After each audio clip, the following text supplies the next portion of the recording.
Alléluia. Nous devons être reconnaissants à Dieu. Amen. Oui. Nous devons être reconnaissants à Dieu. Parce que si tu es ici, tu ne sais pas quel est le combat que Dieu a tenu pour toi. Comme je disais tantôt, il y a des gens qu'on a enterrés hier. Dieu a permis que toi tu sois ici. Alors si Dieu t'a énervé en te gardant en vie, tu as dit ça à Dieu, tu m'as énervé, donc moi je ne vais pas être en vie, toi tu m'as gardé. Mais je crois que si Dieu t'a gardé en vie, tu dois avoir la joie d'être dans la maison de Dieu. Et on est au mois de décembre, tu dois avoir la joie pour dire Dieu m'a gardé en vie jusqu'à ce que je sois en décembre. Donc je veux louer Dieu. Amen. Cela est très important. Nous devons apprendre à être reconnaissants à Dieu. Oh oui. Parce que nous-mêmes, nos propres bêtises peuvent nous amener à mourir plus tôt. Mais Dieu, dans sa grâce, il nous maintient en vie. Et ça, on doit lui être reconnaissant. Alléluia. Seigneur, nous te bénissons. Merci pour ta grâce. Merci pour ton soutien, ton amour, ta bonté. Et merci pour ta fidélité. Toi qui es notre Dieu. Et toi qui chaque jour nous sauves. Toi qui chaque jour nous viens. Tu viens à notre secours chaque jour. Tu nous délivres de ce que même on ne voit pas, mais tu nous délivres toujours. Et tu nous apportes, Seigneur, ta grâce et ta faveur. Béni soit ton nom, merveilleux Dieu. Au nom de Jésus. Amen. Amen. Le thème de ce matin s'appelle, le titre s'intitule, il s'appelle Jésus. Alléluia. Il s'appelle Jésus. L'Église a oublié qui a fondé l'Église. Les prédicateurs ont oublié qui a fondé l'Église. Aujourd'hui, on enseigne tout à l'Église et on oublie le nom de Jésus. Peu importe la situation dans laquelle tu peux te trouver, mais n'oublie jamais que celui qui sauve s'appelle Jésus. Peu importe ce que tu peux traverser, mais n'oublie jamais que celui qui relève s'appelle Jésus. Amen. Peu importe ce que tu peux subir, n'oublie jamais que celui qui peut te libérer s'appelle Jésus. Aucun pasteur, aucun apôtre, aucun prophète, aucun évangéliste, aucun docteur ne peut rien faire pour toi si Jésus ne lui en donne la capacité. Personne. Il s'appelle Jésus. Il a dit c'est lui qui va bâtir son église. Mais on le met de côté pour travailler dans l'église que lui, Jésus, a bâtie. Dis à ton voisin, il s'appelle Jésus. Oui. Il s'appelle Jésus. Aujourd'hui, on parle de tout, sauf de Jésus. On dit tout à l'église, sauf Jésus. Chaque personne qui vient à l'église a son carnet, il cherche la bénédiction. Il y en a qui cherchent le mariage, l'enfantement, la guérison, le travail, la voiture, la maison, tout ceci. Personne ne cherche à connaître Jésus. Non. Jésus ne m'intéresse pas. Mais c'est ce que Jésus apporte, c'est ça qui m'intéresse. Non. Parce que tout est en Jésus. Tout! Tout l'univers est en Jésus. Il s'appelle Jésus. Dieu n'a pas donné un autre nom. Pour que tu sois sauvé, il a donné le nom de Jésus. Pour que tu sois guéri, il a donné le nom de Jésus. Pour que tu arrives au ciel, il a donné le nom de Jésus. Pour que tu sois baptisé dans le Saint-Esprit, il a donné le nom de Jésus. Alors ce que tu dois rechercher, c'est le nom de Jésus.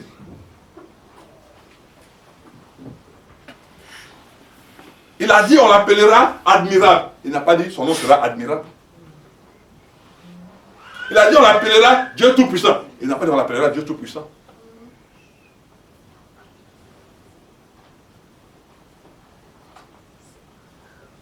Il a dit on l'appellera conseiller, prince de paix. Il n'a pas dit on va l'appeler conseiller, prince de paix, il va marcher.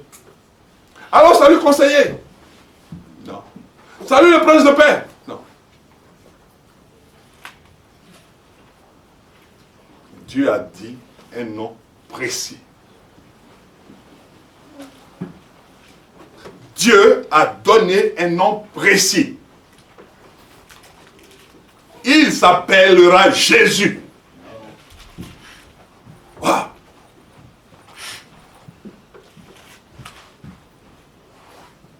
Parce que ce nom doit changer la face du monde, la face de l'humanité. Ce nom doit le changer.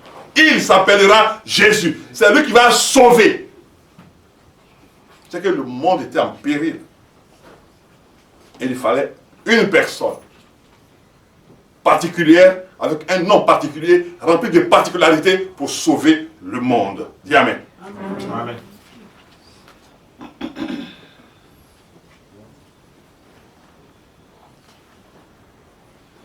Ici, on a beaucoup de numéros pour appeler les pompiers, le SAMU, la police, tout cela. Mais pourquoi on n'appelle pas Jésus en premier? Parce que pour nous, Jésus n'est pas rapide. On se trompe. Il n'y a pas plus rapide que le nom de Jésus. Il n'y a pas plus efficace que le nom de Jésus. On a vu des drames par rapport au SAMU. Quelqu'un a appelé le SAMU, et sa mère n'était pas en bonne santé. Et pendant ce temps, ça discutait. On dit fais ceci, elle a fait, fais ceci, elle a fait. Mais quand ils sont arrivés, la mère, elle est partie. Mais elle n'a pas connu le nom de Jésus. Vous voyez. Elle n'a pas connu le nom de Jésus. On nous éduque à ce que notre premier réflexe soit d'appeler le 15, le 18, le 17. Alors que tu dois être éduqué à appeler en premier le nom de Jésus. Le nom qui arrive rapidement chez toi, sans embouteillage, ni feu rouge. Même il n'y a pas de verglas pour que ce nom arrive chez toi. C'est-à-dire qu'il y a la neige, qu'il y a le verglas, qu'il y a des feux rouges. Ce nom arrive chez toi avant que les pompiers n'arrivent chez toi. Le nom de Jésus. Il arrive chez toi avant que les pompiers n'arrivent chez toi. Le nom de Jésus. Seigneur, nous avons négligé ton nom. On n'a jamais compris quelle était la force, la puissance et les ressources qui étaient dans ton nom. Pardonne-nous et instruis-nous par ta grâce. Pardonne-nous. Et que la gloire te soit. Ô toi merveilleux Dieu, au nom de Jésus. Amen. Allons dans Matthieu 1, s'il vous plaît. Matthieu chapitre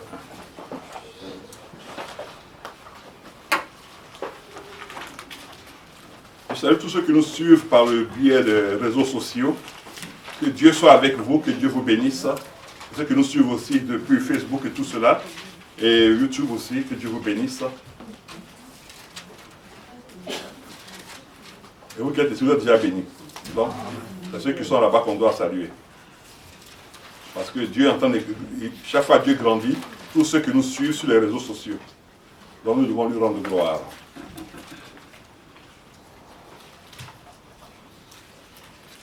Matthieu chapitre 1.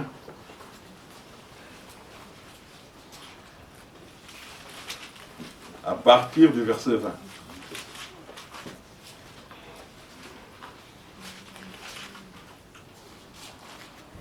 Comme il y pensait, voici un ange du Seigneur lui apparut en songe. Il s'agit de Joseph. Et dit, Joseph, fils de David, ne crains pas de prendre avec toi Marie, ta femme, car l'enfant qu'elle a conçu vient du Saint-Esprit. Elle enfantera un fils, et tu lui donneras le nom de Jésus. Et maintenant, l'ange donne l'explication, c'est lui qui sauvera son peuple de ses péchés. Donc vous voyez, l'ange est venu donner un nom, révéler un nom, révéler le nom qui a été décidé au ciel, pour dire c'est ce nom-là qui va être le nom de salut. Alléluia. C'est lui qui sauvera son peuple de ses péchés. Et comme le péché a ses ravages, nous allons voir les 4 actions de Jésus sur la terre. Alléluia. Jésus a posé 4 actions qui ont fondé sa renommée, qui ont poussé à ce qu'il soit la personne incontournable qu'il est aujourd'hui. Jésus. C'est lui qui sauvera. C'est lui qui sauvera. C'est lui qui sauvera. Pourquoi ce n'est pas Moïse qui a sauvé? Moïse allait prendre le peuple pour le sortir d'Égypte. Est-ce que Moïse a guéri quelqu'un? Donnez-moi un exemple que Moïse a guéri. Personne. Est-ce que Moïse a baptisé quelqu'un du Saint-Esprit? Personne. Dieu a seulement dit à Moïse, je vais prendre l'esprit que j'ai mis sur toi pour le mettre sur 70 personnes avec toi. Il n'a pas dit, Moïse, souffle sur et va voir le Saint-Esprit.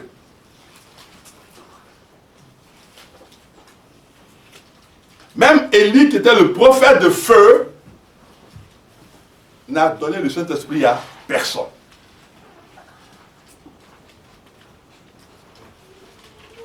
Il n'a sauvé personne. Il a ramené le cœur des pères vers les enfants, le cœur des enfants vers les pères. C'était sa mission.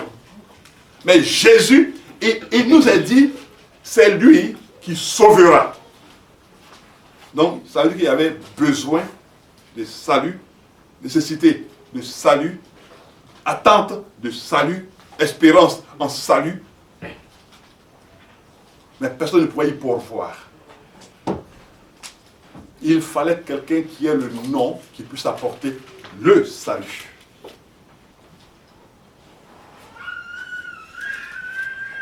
Il fallait quelqu'un qui puisse apporter le salut.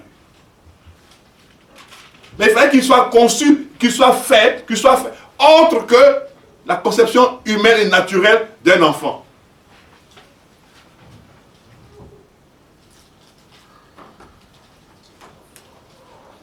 Jésus. Il s'appelle Jésus. Est-ce que vous vous rendez compte? C'est lui qui sauvera son peuple. C'est lui qui sauvera ta maison. C'est lui qui sauvera tes enfants. C'est lui qui sauvera ton couple. C'est lui qui sauvera ta vie. C'est lui qui changera ta vie. C'est lui qui transformera ta vie. Il s'appelle Jésus. Amen. Les médecins font des diagnostics, mais ils ne guérissent pas. La preuve, quand on allait à l'hôpital pour maman, le monsieur a menti à maman. Non, mais je vais faire, ça va aller. Il a dit un prix pour qu'on paye. Il a pensé qu'on ne peut pas payer. Il a dit on peut payer en plusieurs fois. Mais il a fait plus de mal que de bien.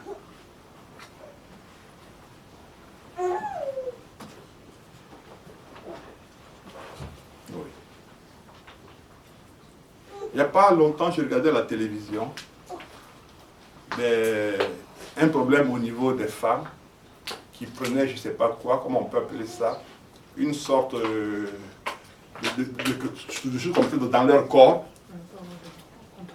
Ouais, un machin contraceptif dans leur corps. Vous savez, ça arrive où?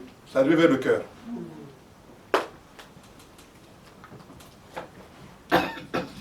Maintenant, on dit, bon, ben, comme ça arrive vers ton cœur, on va opérer. Elle dit, non, merci. Merci, je préfère garder ma chose comme cela. Au moins, ça, je respire, je vais au travail, je viens, ça ne me dérange pas. Mais c'était pour la contraception. On n'avait pas dit de ses effets secondaires, ni le troisième type d'effet, ni le quatrième type d'effet. On ne lui avait pas dit tout ça. On lui avait dit simplement, c'était un contraceptif. On ne lui avait pas dit ce que ça lui causerait comme trouble. Il s'appelle Jésus. Dieu dit, c'est lui qui sauvera son peuple. Ceux qui vont se rassembler en qualité de peuple, c'est lui qui va les sauver. Sauver veut dire changer de vie. Changer de pensée, changer d'histoire. Sauver, c'est changer d'histoire, changer de vie. C'est lui qui changera ton histoire. Il changera l'atmosphère de ta vie. Il changera. Tout ce qui est problème dans ta vie, il changera. Tout ce qui est malédiction dans ta vie, il changera. Il apportera quelque chose de qualitatif dans ta vie, de merveilleux dans ta vie, de glorieux dans ta vie, de divin dans ta vie. C'est lui qui pourra faire ces choses-là. Personne ne peut le faire. Il s'appellera Jésus. Des hommes peuvent te promettre. Aujourd'hui, qu'est-ce qu'on n'entend pas comme promesse, comme prière, comme cherche seulement Jésus. C'est tout. Toutes sortes de prières existent aujourd'hui. Toutes sortes de montants de prières existent aujourd'hui. Il y a des factures de prière. Tu veux telle prière, tu as mal à la tête. 20 dollars, 20 euros. Tu as ceci, 50 dollars. Tu as ceci. Et le nom de Jésus, fais-en usage. Le nom de Jésus. Et c'est lui qui sauvera. On laisse le nom de Jésus et puis on court après les hommes. Les hommes que nous sommes, on n'est rien, on n'a rien, on ne peut rien. C'est le nom de Jésus qui opère son miracle.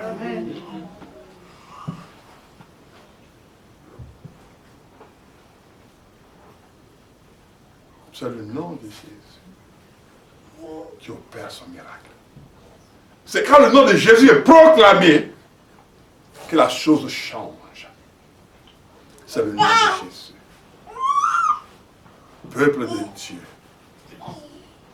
aime le nom de Jésus. Chéris le nom de Jésus. Recherche le nom de Jésus. Et demeure avec le nom de Jésus. Qu'il soit un rempart pour toi. Qu'il soit un coussin pour toi. Qu'il soit une forteresse pour toi. Peu importe les événements, appelle le nom de Jésus. Nous allons voir les 4 actions. Aujourd'hui, le culte ne va pas être long parce que je veux qu'on loue Dieu. Il nous a maintenus en vie jusqu'à maintenant. On doit louer Dieu. Vous ne pouvez pas savoir quels ont été les combats que Dieu a tenus pour vous jusqu'à aujourd'hui. Vous ne pouvez pas imaginer. Vous ne pouvez pas imaginer. Comment quand tu dormais et que tu t'es agressé, et le Seigneur parle et l'ange vient pour te défendre et tu te relèves, tu dis mais c'est pas possible. Mais tu t'es combattu dans ton sommeil. Tu es en train d'être, on t'a étouffé dans ton sommeil. Et il a parlé. Sa parole est venue être pour toi source de délivrance. Le nom de Jésus. Il s'appelle Jésus. On présente avec ce nom. Aujourd'hui, on va voir seulement les 4 actions dans le nom qui sont concentrées dans le nom de Jésus. Une autre fois, par la grâce de Dieu, on verra pourquoi son nom est au-dessus de tous les noms. Aujourd'hui, on n'en parlera même pas. On parlera seulement les 4 actions que font le nom de Jésus. Jésus n'est plus là, mais son nom opère. C'est terrible ça. C'est terrible. Il n'est plus présent, mais son nom opère. C'est la preuve qu'il est quoi? Il est Dieu. Tout simplement. C'est la preuve qu'il est Dieu. Vous voyez? C'est tout simplement ça. Moi, je n'ai pas vu Jésus pour manger avec lui. Mais son nom opère. Son nom délivre. Alléluia. C'est cela. Donc, il dit, elle enfantera un fils, tu lui donneras le nom de Jésus. C'est lui qui sauvera son peuple de quoi? De ses péchés. Les péchés ont une conséquence. Les péchés amènent des problèmes. Les péchés amènent des choses pas correctes. Donc, quand son nom va agir dans ta vie, son nom va faire quelque chose de très bon dans ta vie. Son nom t'apportera la solution inespérée, la solution à laquelle tu n'as même pas pensé, la solution que tu ne pensais pas qu'il puisse exister, mais son nom apportera cela. Alléluia. On va voir rapidement une histoire, et puis on va venir sur ce que j'ai dit, ce que font le nom de Jésus dans les 4 choses du nom de Jésus. Amen. Voilà. Parce que c'est important. Allons voir dans Luc 10, verset 17.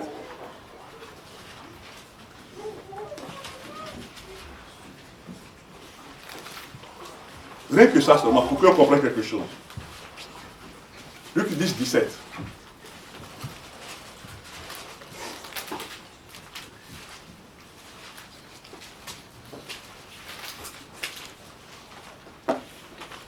Je lis la parole de Dieu. Seigneur, me voici. Je te prête ma bouche. Je te prête mes mains. Je te prête mes pieds. Fais-en l'usage que tu trouves utile et nécessaire. Et donne gloire au nom de Jésus. Merveilleux Saint-Esprit. Amen. Les 70 revinrent avec quoi? Ils reviennent avec quoi? Ils reviennent avec quoi? Avec joie. Non, vous pouvez dire, vous ne payez pas pour le dire. Les 70 revinrent avec joie, disant, Seigneur, les démons même nous sont soumis dans le nom de qui? Est-ce que vous vous rendez compte? Les démons sont soumis au nom de Jésus.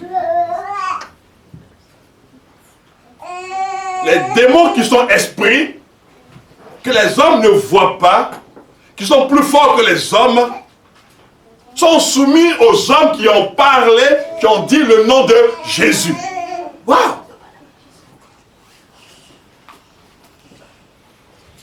Des simples personnes, un pêcheur de poissons et ses frères, un collecteur d'impôts, tous ceux qui ont fait des grandes études universitaires, des grandes études de théologie, ils se lèvent et ils partent avec un nom. Ils partent avec un nom. Et maintenant, ce nom-là leur fait avoir autorité sur les démons. Premièrement, sur la culture, sur les traditions, sur les fétiches, sur les adorations. Le nom leur fait avoir une autorité sur ces choses-là. Est-ce que vous vous rendez compte? Le nom de Jésus. Et tous ils étaient surpris. Ils disent, mais Seigneur, même les démons. Mais comment tu es sûr que c'était les démons? Parce que quand ils priaient pour des personnes, certainement il y avait de la manifestation démoniaque. Et les gens s'agitaient, et les gens parlaient, et les démons s'exprimaient par la bouche des gens. Parce que les démons sont esprits. Et ils intimaient aux démons l'ordre de sortir de ces corps-là. Et les démons étaient obligés d'obtempérer, c'est-à-dire d'obéir. Imagine Pierre qui dit à quelqu'un, toi, esprit de démon, sors de ce corps. Et puis il s'agite, et puis il dit, qui es-tu? Il dit, je te dis, sors au nom de Jésus. Et puis l'esprit sort de ce corps. Il dit, quoi? Moi Pierre, waouh, j'ai chassé un démon. Non. Bon, écoute, on va avancer maintenant. Vous voyez le prochain pour qui on doit prier. Mais Pierre, c'était un pyro au départ, non? Mais la personne qui fait les démons. Mais avec quel nom? Pas le nom de son père, ni de son village, ni de son roi, ni de son gouverneur, mais avec le nom de Jésus. Amen.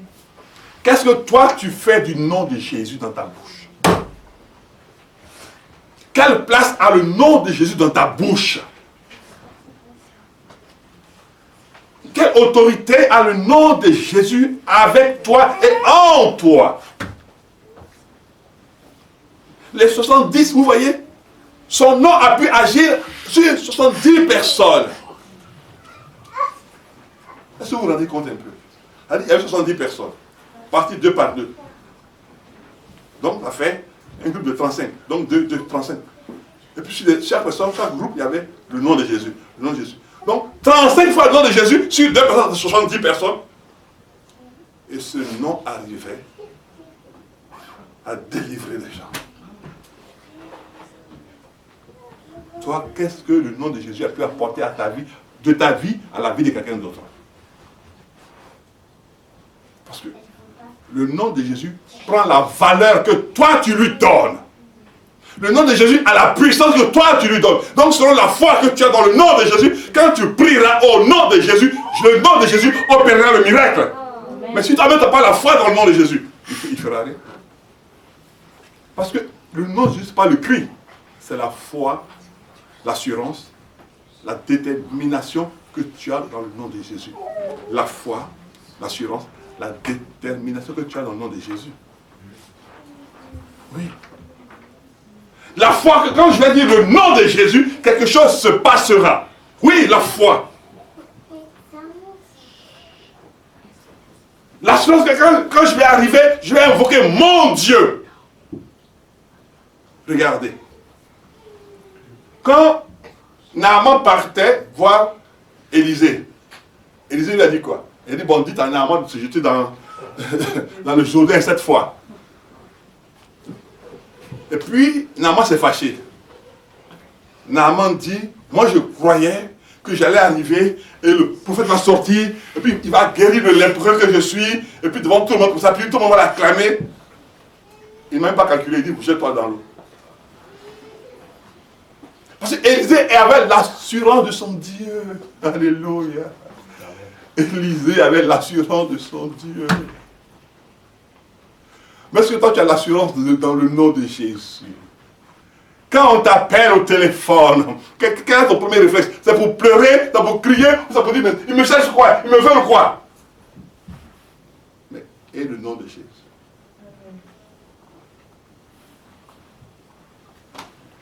Et le nom de Jésus?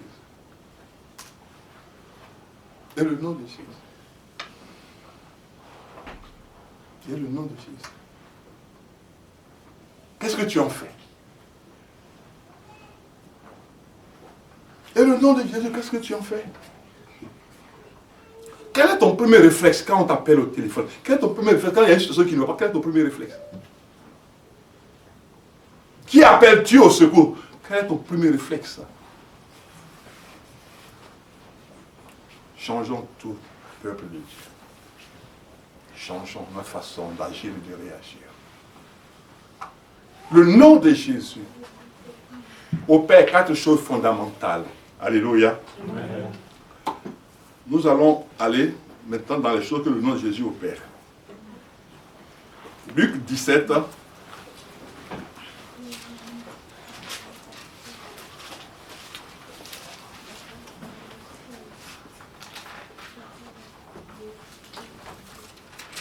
Luc 17.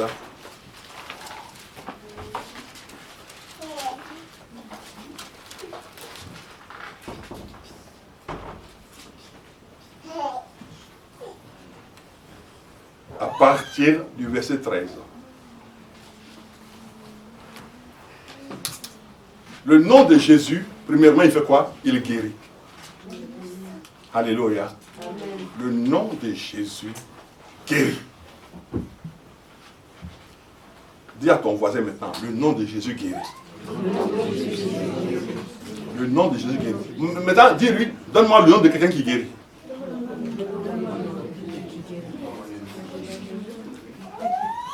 Vous voyez? Le nom de Jésus guérit.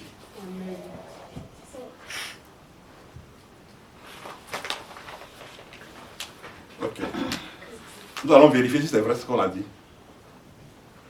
Dans Luc 17, à partir du verset 13. Jésus, bon, on va dire à partir du verset 11 pour mieux comprendre. Jésus se rendant à Jérusalem, passait entre la Samarie et la Galilée. Comme il entrait dans un village, 10 lépreux vinrent à sa rencontre. Se tenant à distance, ils élevèrent la voix et dirent, Jésus. Ils n'ont pas dit conseiller, admirable, non. Ils ont dit Jésus. Dis avec moi Jésus. Jésus. Oh, dis-le encore. Jésus. Vous voyez comment c'est admirable ce nom-là.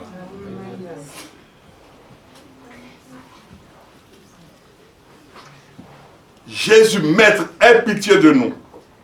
Dès qu'il a eu vu, il leur dit, venez, je vais vous donner des médicaments. C'est ce qu'il a dit, non? Il a dit qu'il va vous donner des médicaments, non? Répondez, qu'est-ce qu'il a dit? Je vous donne des médicaments, venez, je vous donne des médicaments. Qu'est-ce qu'il a dit? Parlez, je vous écoute. Mais comment quelqu'un te dit, putain de nous, tu dois aller vous montrer quelque part? Mais Jésus n'est pas correct. Et il lui dit, Jésus, aie pitié de nous, et puis lui leur dit, allez vous montrer à des gens. Ce sont des gens qui ont dit qu'on ne peut pas paraître devant eux. Et toi, tu nous dis d'aller nous montrer à ces gens. Mais pourquoi il peut leur dire des choses pareilles? Vous voyez, Jésus n'est pas sérieux. Des gens ont un problème de santé incurable et Jésus leur dit, allez vous montrer. Parce qu'il s'appelle Jésus. Sa parole vaut un remède. Alléluia. Amen. Sa parole vaut remède. Quand il a dit, alléluia, non, Seigneur, tu es trop bon. Non. Dès qu'il a vu, il leur dit, allez vous montrer aux sacrificateurs. Donc ceux-là qui vous ont déclaré impurs, lépreux, allez vers eux maintenant. Donc, ceux-là qui ont fait le diagnostic, mais qui n'ont pas trouvé le médicament pour vous guérir. Un médecin, il fait quoi? Un diagnostic. Mais il n'a pas le médicament pour te guérir. Il a le médicament pour te soigner. C'est différent. Il a le médicament pour te soigner. Il n'a pas le médicament pour te guérir. Parce que les soins, ça prend du temps. Et tu peux être en train d'être soigné sur toute ta vie. Mais lui, sa parole vaut un remède. Sa parole vaut une guérison. Suivons. Et l'un d'eux, se voyant quoi? Verset 15. Se voyant guéri. Ah! Donc sa parole guérit. Revint sur ses pas, glorifiant Dieu à haute voix.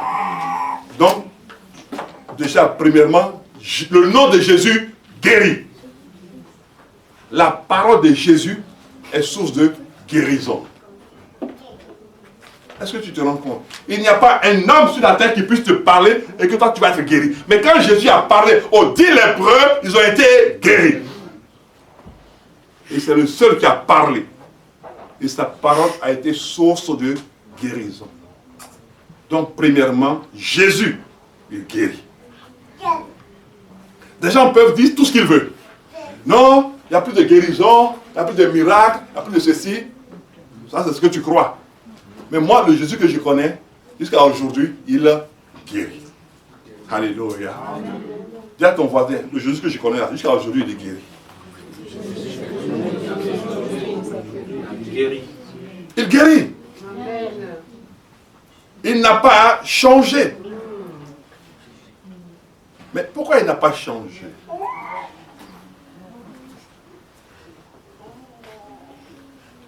Parce qu'il est là pour guérir. Est-ce qu'il a toujours un peuple? Oui, il doit sauver son peuple. Alléluia. Amen. Il guérit. Si il a guéri les lépreux, ils sont devenus quoi? Purs. Ils étaient impurs. Ils sont devenus purs. Alléluia. Donc il les a purifiés. Premièrement, Jésus guérit. Donc arrête d'avoir peur. Quand ça ne va pas, appelle le médecin au-dessus de tous les médecins. Amen. Appelle le professeur au-dessus de tous les professeurs de médecine. Appelle le chirurgien au-dessus de tous les chirurgiens. Il s'appelle Jésus.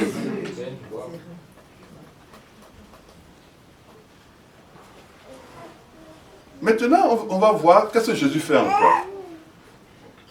On va voir les 4 choses, et puis après on va louer Dieu. Il nous faut louer Dieu aujourd'hui encore. On va dans Luc 13, s'il vous plaît.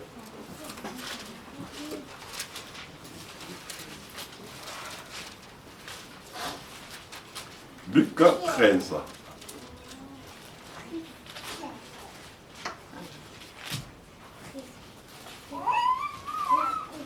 À partir du verset 10.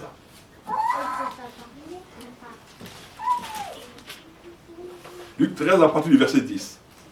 Jésus enseignait dans une des synagogues le jour du Shabbat. Et voici, il y avait là une femme possédée. Vous voyez? Mais il y a une chose qui est intéressante. Les hommes la voyaient autrement, mais lui la voyait comment? Possédée. Ça veut dire que son corps était occupé par un intrus. C'est ça la possession. Être possédé, c'est que ton corps est occupé illégalement par quelqu'un qui ne devait pas occuper ton corps, que toi, tu n'as pas invité, que tu n'as pas cherché. Ou peut-être que ta famille a cherché, tes aïeux ont cherché, tes ancêtres ont cherché, mais que toi, tu n'as pas cherché. Les hommes voient une femme qui a un problème de santé, mais lui voit une femme qui est possédée. Vous voyez la différence? Ils ne voient pas la même chose que tout le monde. Mais pourquoi il dit possédée? On va comprendre cela. Et voici, il y avait là une femme possédée d'un esprit qui la rendait infirme. Donc il y a un esprit qui rend infirme. Donc il y a des esprits qui rendent infirme. Alléluia. Il y a des esprits qui rendent les gens infirmes. Et on dit, non, mais toi tu cherches toujours des démons partout. Mais voici ce qui est écrit. Un esprit qui la rendait infirme. Donc il y a des esprits d'infirmité. Dieu n'a pas créé quelqu'un avec une bosse dans sa vie pour dire, il est né, il est bossu. Non, c'est que c'est un esprit qui le rend bossu. C'est un esprit qui fait que ceci se passe dans sa vie. C'est un esprit.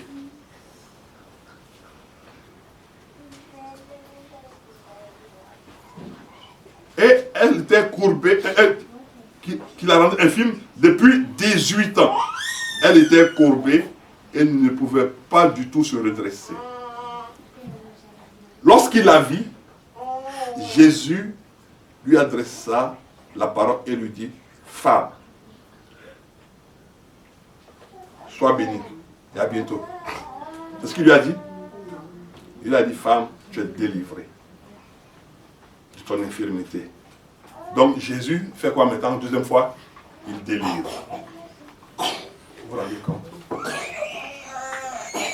Jésus délivre. Il délivre de l'infirmité. Ça veut dire que quand, au nom de Jésus, il doit avoir la délivrance. Premièrement, au nom de Jésus, il doit avoir la guérison. Le nom de Jésus guérit.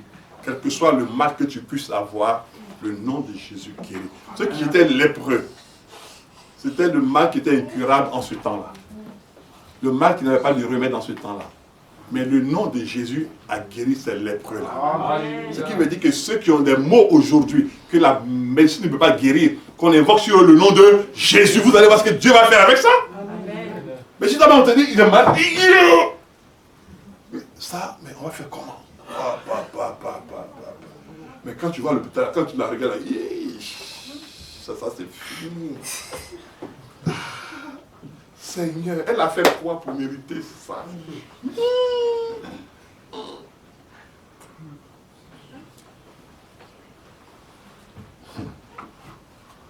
Il y a un de mes fils spirituels qui était hospitalisé pour une insuffisance rénale chronique, terrible. Et ses sœurs sont allées le voir.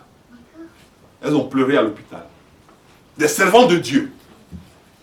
Elles ont pleuré à l'hôpital. Et maintenant, moi je les appelle et je dis, bon, vous avez vu mon fils? Oui, papa. Mais maintenant, mes filles me disent à moi, le père, papa, il ne faut pas aller à l'hôpital là-bas, c'est pas bon. Je dis, c'est pas bon, pourquoi? Elle dit, non, ton fils n'est pas dans un très bon état. Il ne faut pas aller le voir. Je dis, bon, vous êtes ses sœurs. Vous êtes allés le voir. Et moi, son père, vous ne voulez pas que je parte le voir. Pourquoi? Non, papa, si tu vas pleurer. Parce qu'il n'est pas dans une bonne position. Je dis, d'accord, c'est entendu. J'ai prié mon Dieu. Et dit, Seigneur, voici ce que mes filles ont dit. Le Seigneur m'a donné la conviction d'aller voir mon fils. Je suis allé chez lui à l'hôpital. Il était branché, comme une usine. Branché de partout. Il avait les pieds qui avaient enflé, parce qu'il ne marchait pas. Il y avait une rétention d'eau. Les reins ne fonctionnaient pas. Il y avait des appareils, ça sonnait partout. Quand je suis venu, je l'ai vu. Moi, j'ai souri. Je ne suis pas quelqu'un qui m'additionne aux pleurs. Si tu me vois, je ne pleure jamais, parce que je ne vais pas m'additionner aux pleurs. Non, non. Moi, je m'additionne à la puissance de Dieu. Je ne m'additionne pas aux pleurs. Je suis arrivé à lui, je l'ai regardé. La phrase qui est sortie de ma bouche, Dieu t'a amené ici pour te reposer. Il dit, mais papa, il dit, non, mon fils, reste tranquille. Tu sortiras de cet hôpital sans problème. Tu serviras Dieu après. Mais Dieu t'a amené ici pour te reposer.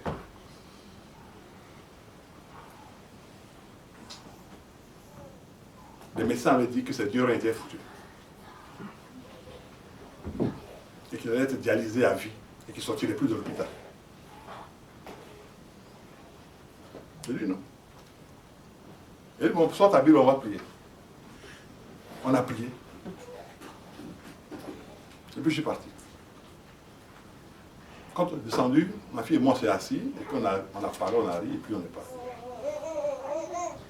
Une semaine plus tard, je suis allé le voir, il n'était plus dans la chambre où il était branché comme une usine. Il était complètement débranché. Il marchait, il parlait. Aujourd'hui, il est en train de servir Dieu. Amen. Mais si j'étais allé dire, wow! C'est pas possible.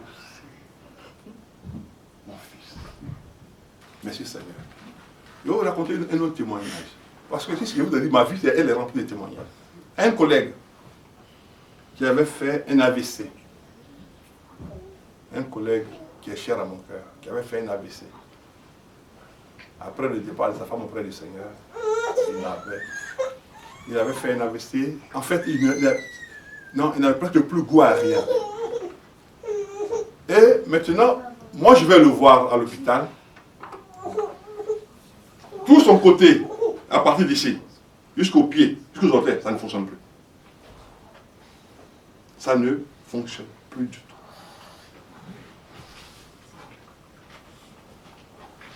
Alors moi j'arrive et puis je le regarde. Et comment tu vas? Il me regarde. Lui appelle prophète. Il dit prophète. Ça va. Et puis je lui dis, écoute, écoute-moi bien. Dieu n'a pas fini avec toi. Tu sortiras et tu serviras Dieu. Et puis je suis parti. Et lui, il ne peut pas marcher. Il était couillé au lit. Il ne pouvait pas marcher, il ne pouvait plus. C'est lui qui me le raconte, est-ce que je vous dis, c'est lui qui me raconte cela. Quelques temps plus tard, on change sa chambre, on met dans un autre lieu, je vais le voir, on prie encore. C'est toujours pareil, il ne peut pas marcher, mais je lui dis toujours les choses que Dieu me dit de lui dire. Et 3 ans plus tard, il m'invite à son mariage. Et c'est lui maintenant qui me dit dans sa voiture, il dit, tu sais que je t'en voulais. Il dit, mais pourquoi? Il dit, mais parce que je ne peux pas marcher, et là tu me dis que toi, je vais servir Dieu en toi, alors que moi je sais que mes pieds ne fonctionnent plus, rien ne fonctionne. Il dit, mais tu sers Jésus. Il dit, oui, j'ai vu ton Jésus. Il dit, non, il n'a pas fini avec toi. La preuve, tu viens de te marier, non? Il dit, non, mais quand tu avais dit cela, j'étais fâché, j'étais en courroux contre toi. Il dit, mais il n'est pas conscient, ça ne va pas chez lui. Comment il me voit un homme? Je suis la moitié d'un homme, je ne vaux plus rien, je ne suis plus rien. Et puis il me dit que je vais marcher, que Dieu a encore besoin de moi. Aujourd'hui, il est en train de servir Dieu. Il est marié, il a même fait un bébé encore. Il est guéri, le Dieu dont nous parlons. Il s'appelle, il est guéri. Amen. Je ne suis pas là pour m'associer, pour m'additionner à ceux qui pleurent dans les hôpitaux. Non!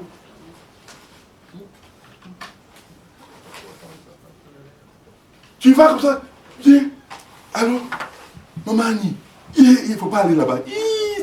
Non, quand je l'ai vu là, où est ton Jésus?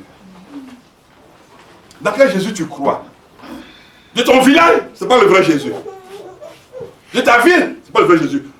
De ton pays, ce n'est pas le vrai. Mais de la Bible, c'est le vrai Jésus. Dis Amen. Mais oui, seul Jésus il guérit. Seul Jésus il délivre.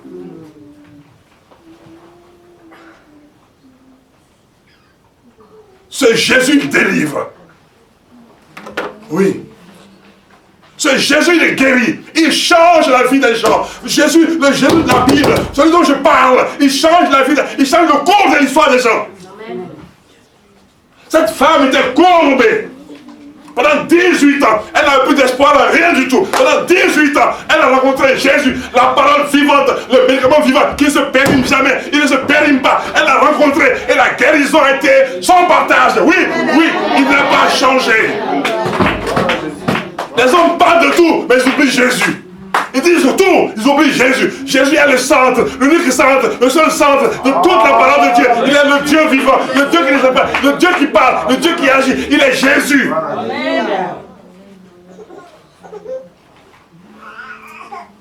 On l'a mis de côté hors de l'église. Tu peux même vivre dans le péché, mais pas de Jésus. Tu peux même être ivre, mais pas de Jésus. Où que tu sois, pas de Jésus. Non, c'est pas possible. On dit l'église a peu de force, c'est normal. L'église a peu de puissance, c'est normal. Si on met Jésus de côté, il n'y a plus d'église.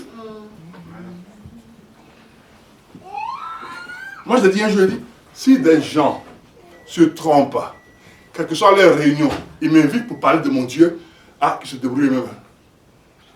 Parce que quand moi je vais leur parler de Jésus, qu'il soit féticheur, sorcier ou ce qu'il veut, s'il me dit viens parler, comment je vais arriver?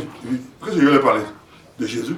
Je ne vais pas leur dire, vous savez, Dieu a mis en vous un potentiel, Dieu a mis en vous une capacité, rien du tout. Je vais leur parler de Jésus.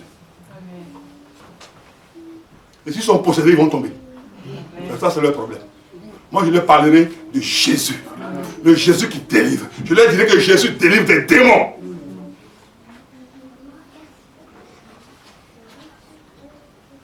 J'étais au Bénin. On faisait un programme. On était dans une évaluation de film, projection de film. Et quand j'ai commencé à... Dieu est terrible.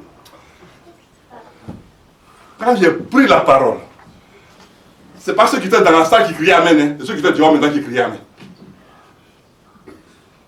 Des gens qui étaient dans la rue qui criaient Amen. Des gens qui étaient dans la rue qui levaient les mains maintenant pour acclamer le Seigneur Dieu vivant. Ça s'est passé au Bénin. Tant qu'on ne parlera pas de Jésus, aucune œuvre ne se fera. Rien ne se fera. Personne ne guérira. Personne ne sera délivré. Tant qu'on ne parle pas de Jésus. Le Jésus de la Bible. Tant qu'on sera là pour se faire des sermons, pour dire, oui, mais vous savez, la parole de Dieu est une parole de douceur. La parole de Dieu est une parole d'amour. Jésus, il est mort à la croix, il a été crucifié. Ce n'est pas pour venir parler de douceur, il veut parler de délivrance. Il veut parler de guérison. Il s'appelle Jésus. C'est de ce Jésus que je vais vous parler ce matin. Afin qu'il soit ton ami personnel. Il soit ton ami intime. Ton ami dans l'intimité. Ton ami dans partout où tu vas aller. Qu'il soit avec toi.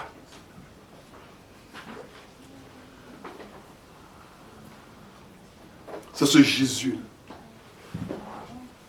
Je parlais de lui à un groupe de personnes qui m'écoutaient. Je n'ai touché personne. Il a guéri quelqu'un qui était assis pas loin de moi. Il a touché, il a guéri. C'est Jésus.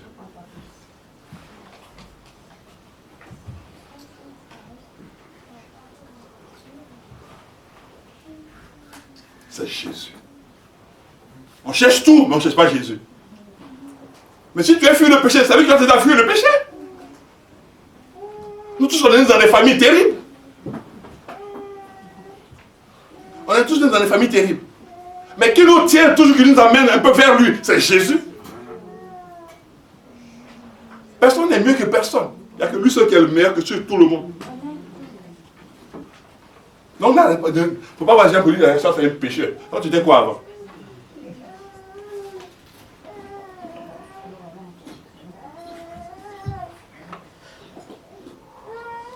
Jésus délivre.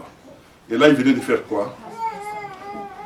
Jésus lui adressa la parole et lui dit, femme, tu es délivrée de ton infirmité. Tu es libérée de ton infirmité. Donc Jésus rend libre. Quelle est l'infirmité qu'il y a dans ta famille? Qu'est-ce qui pose problème à ta famille? Il te libère de cela. Il délivre. Alléluia.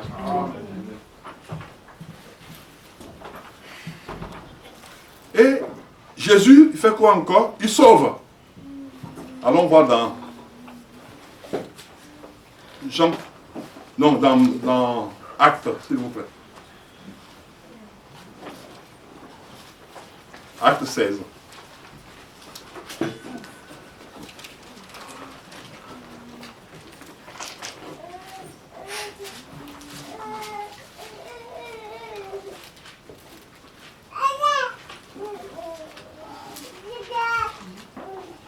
Acte 16.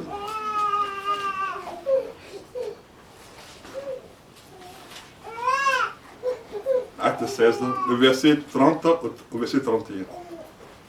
Acte 16, verset 30 au verset 31.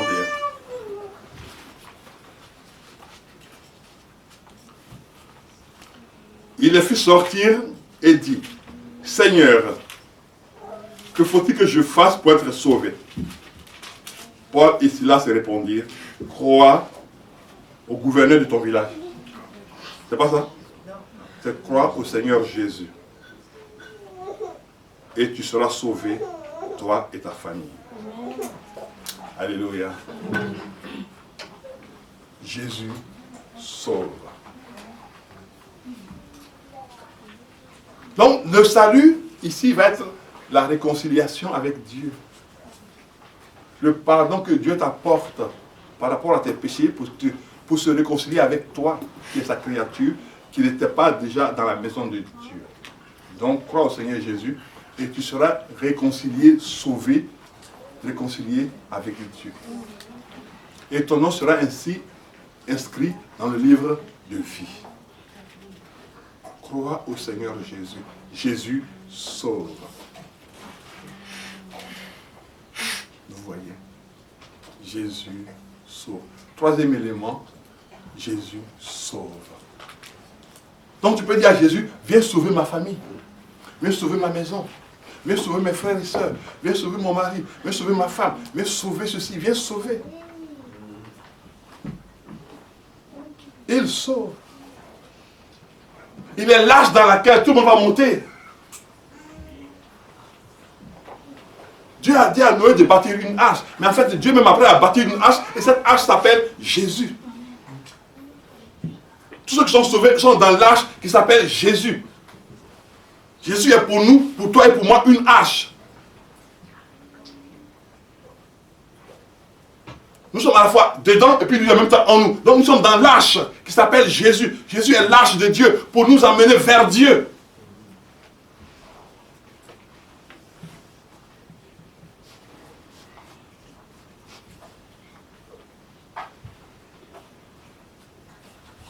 Donc Jésus sauve. Qui a pu sauver avant? Personne.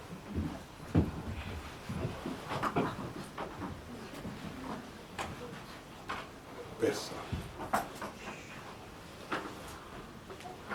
La troisième chose, Jésus sauve.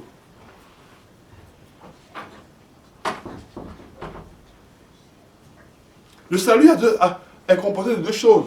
Il y a le salut spirituel et puis il y a le salut physique.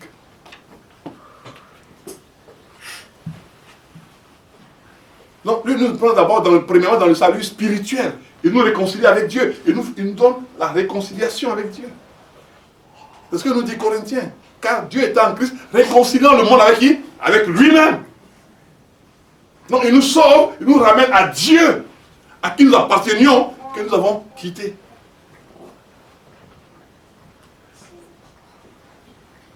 Ta famille a besoin d'être sauvée. Ton mari a besoin d'être sauvé. Ta femme a besoin d'être sauvée. Tes amis ont besoin d'être sauvés. Parle-leur de Jésus. Mais ne va pas les barber avec le nom de Jésus. C'est quoi barber les gens avec le nom de Jésus? Ouais, mais toi tu n'es pas chrétien. Non. Il faut de la sagesse. Il y a des gens, même pour manger, on te parlait de Jésus. Si tu es éternel, on te parlait de Jésus. Non, vous aussi. Jésus, là, c'est pas le sel qu'on met partout. Il faut savoir, il faut respecter ce nom-là. Quand on va voir comment respecter ce nom, vous allez comprendre que ce n'est pas un nom pour les enfants. Le nom au-dessus de tout nom. Non, au-dessus de tout. Donc, c'est 4 éléments. Non, au-dessus de nom, qui est le grand nom.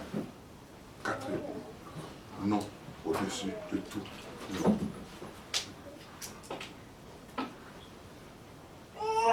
C'est pour cela qu'on ne joue pas avec ça.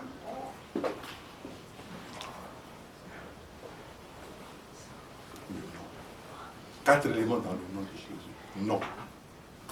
Au-dessus du nom, qui est de tous les noms. Le nom de Jésus.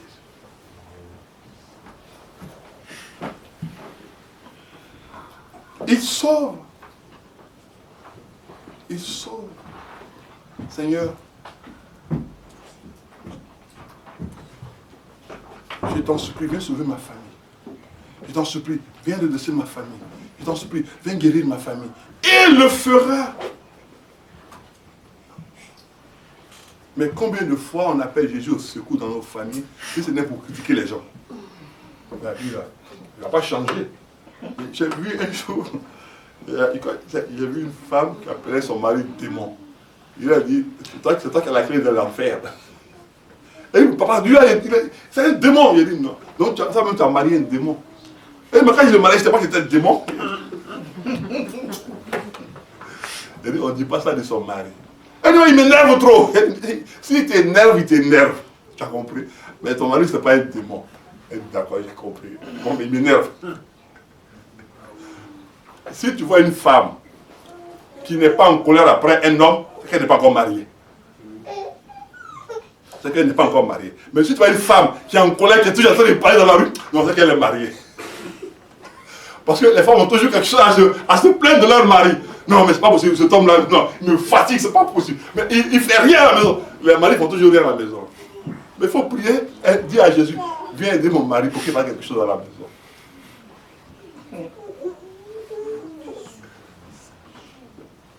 Mais si tu vois un homme qui est toujours dans la maison, non, c'est pas possible, la femme là, elle me fatigue. C'est pas possible, mais il fait tout pour elle, puis elle reconnaît, elle ne veut pas reconnaissante. Il y a un pasteur qui disait, un pasteur qui dit, sa femme, elle a un placard. Un placard. Et puis quand elle l'ouvre, et puis elle dit, chérie, il dit oui, je n'ai rien apporté. Un placard rempli de je n'ai rien apporté. Tu vas pas trouver une femme qui ouvre un placard et dit, ah, j'ai beaucoup apporté. Elle va dire toujours, je n'ai rien apporté. Parce qu'elle n'a pas encore acheté une nouvelle chose pour mettre dedans. Mais c'est rempli, hein, mais elle va les acheter pour. Et puis elle pousse.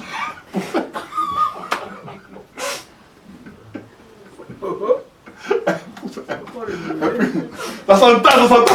Et puis elle dit, après, il n'y a rien apporté aujourd'hui.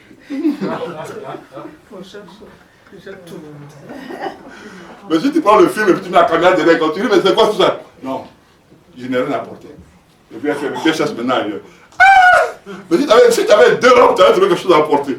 Comme c'est rempli de, je n'ai rien apporté.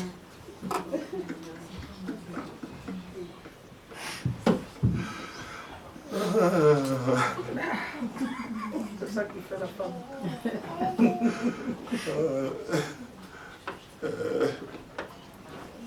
Ouais, ma fille Mireille est tranquille comme ça. Pour le moment, elle ne dit rien. Mais lui, quand je me mariais, oh, je l'ai fatigué. Mais le monsieur qui m'a marié, mais c'est pas possible. Ouais, mais tu vas te marier, non, on a plus de te marier. C'est comme ça, le mariage, il ronfle trop.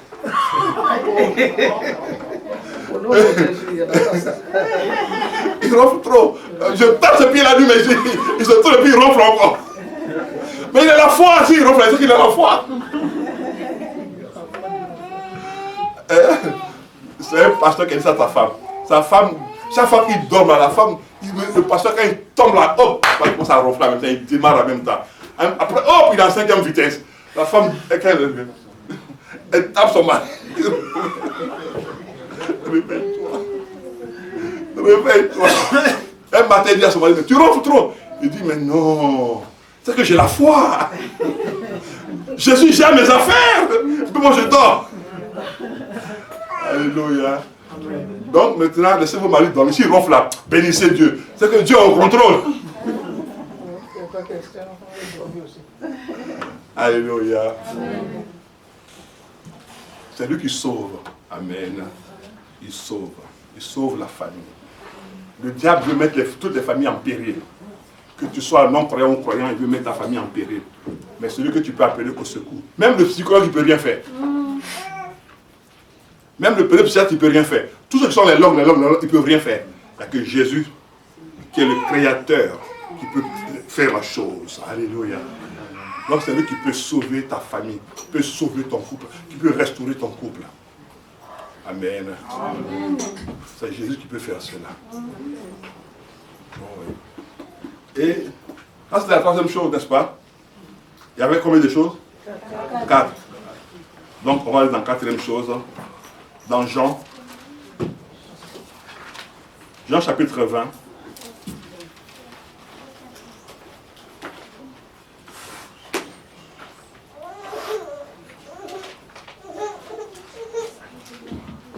Jean chapitre 20.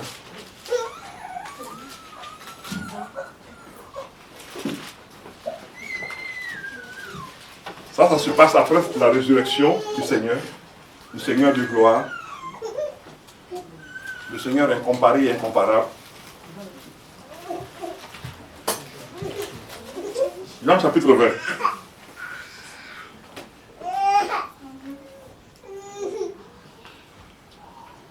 Oui.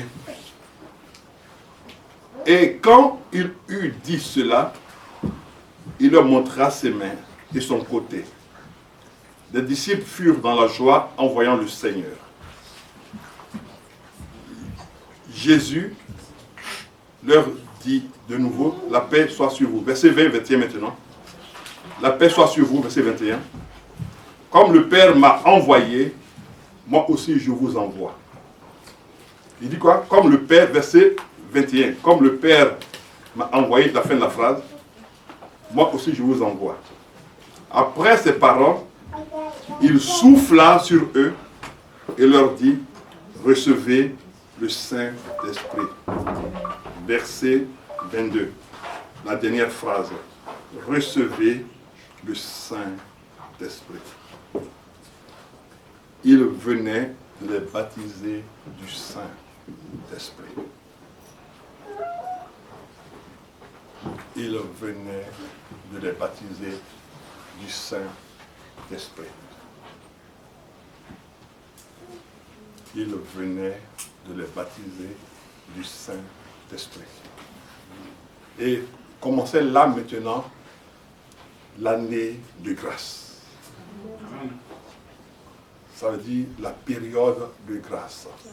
Pour que nous comprenions bien maintenant, c'est à dessein qu'on a commencé par là. Maintenant, on va aller, pour clôturer le message, on va aller dans Luc 4, pour que vous compreniez maintenant ce qu'on vient de lire. Luc 4.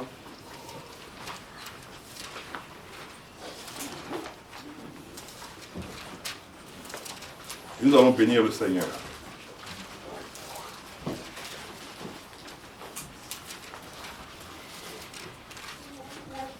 Voilà, Luc 4, à partir du verset 18. Viens voir ici, voilà, verset 17.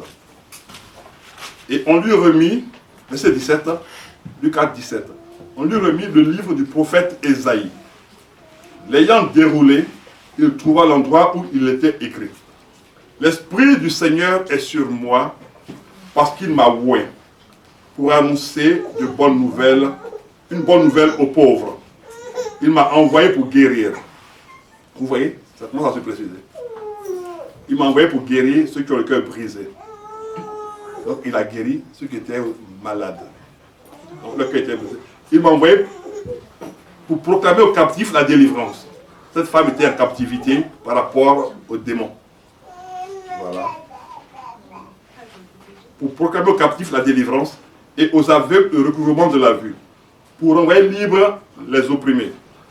Pour publier une année de quoi? De grâce du Seigneur. Voici là où commence l'année de grâce du Seigneur. Quand il a soufflé sur eux, ils ont reçu quoi? Ils ont reçu qui? Le Saint-Esprit. Et ils devaient maintenant partir partout pour annoncer que Jésus était venu sur la terre, et que Jésus avait décrété que l'année des grâces commençait maintenant. Il a vécu sous la loi pour nous donner l'année de grâce, la période de grâce, un temps de faveur. Il a vécu sous la loi pour toi, afin que toi, tu ne vives plus sous la loi, mais que tu vives sous la grâce. Que tu ne vives plus sous la condamnation, mais que tu vives sous la délivrance, sous la guérison, sous la restauration. Il a vécu la loi pour toi. Alors sache qu'il s'appelle Jésus. Celui-là qui est venu pour toi. Celui-là qui est venu apporter à ta vie ce que ta vie ne pouvait pas avoir, ce que ta vie ne pouvait pas toucher, ce que ta vie ne pouvait pas percevoir. Il est venu pour t'apporter cela. Il s'appelle Jésus. Oui, c'est lui qui a baptisé ses serviteurs, ses disciples du Saint-Esprit, afin que maintenant l'année de grâce puisse commencer. Elle puisse commencer pour toi, elle puisse commencer pour ta famille. Et ce que tu dois faire maintenant, c'est que tu dois faire de Jésus ton meilleur ami. Tu dois faire de Jésus ton allié. Parce que Jésus est fidèle. Peu importe la situation, fais-lui confiance. Attends-toi à lui. Voici les 4 actions que Jésus est venu poser sur la terre. Et ces 4 actions sont toujours à pérenniser, à continuer, parce que Jésus est Seigneur. Il est Dieu. N'oublie jamais qu'il s'appelle Jésus. Alléluia. N'oublie jamais qu'il s'appelle Jésus. Et c'est lui qui a opéré ces 4 activités que personne avant lui n'avait fait. Et que personne après lui ne peut faire. Car tout cela est en sa personne. Et tout cela réside dans son nom. Alléluia. Que Dieu vous bénisse. Lève-toi, on va prier, s'il te plaît.